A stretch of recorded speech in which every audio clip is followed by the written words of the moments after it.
Mga kapaglaom, maayong buntag kaninyong tanan. Ang atong hilisgutan karong Agosto 11, giuluhan og ihatag sa mga lalaki o mga babayi ang tubig sa kinabuhi. Ang atong teksto makita sa Juan 4:14. Apan bisan kinsa nga magainom sa tubig nga akong igahatag kaniya, dili na gayud pagauhawon. Kay ang tubig nga akong igahatag kaniya mahimong diha sa sulod niya usa ka tubod sa tubig nga magatubo ngadto sa pagkinabuhing dayon.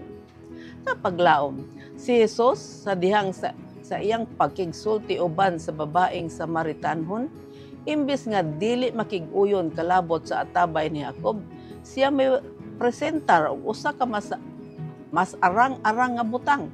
Iyang gibali ang ilang pagkakabildo ngadto sa bahandi nga iyang gihatag. Gitanyag ngadto sa maong babaye ang usa ka butang nga mas labing maayo kaysa gibatunan niini. Bisan sa buhi nga tubig ang kalipay ug paglaom sa maayong balita. Unsa kadako sa kaikag nga gipakita ni Kristo alang niining usa ka babaye? Unsa ka matinud-anon og maayong pagkasulti sa iyang mga pulong. Sa dihang nadungog kini sa babayi, iyang gibiyaan ang iyang sudlanan og tubig ug bibalik siya sa sudad, gisultian ang tanan nga iyang masugatan. Ali, tan-awa ang tawo, kinsa nagsulti tanang mga butang akong ginabuhat, dili ba kini mao ang Kristo?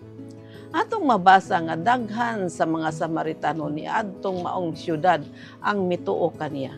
O kinsa ang makabana-bana sa impluwensya nga nahimo niini nga mga pulong alang sa pagluwas sa mga kalag sulod sa daghan nga mga katuigan sukad ni adto?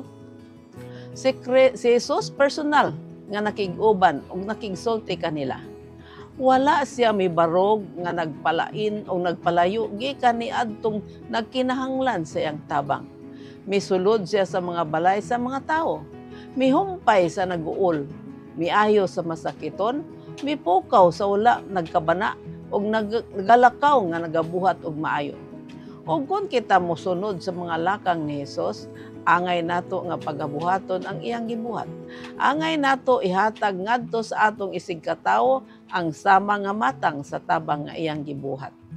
Kapaglaom, ang Ginoo nagahandom nga ang iyang pulong sa grasya makaabot ngadto sa mga puloy-anan sa matag kalag.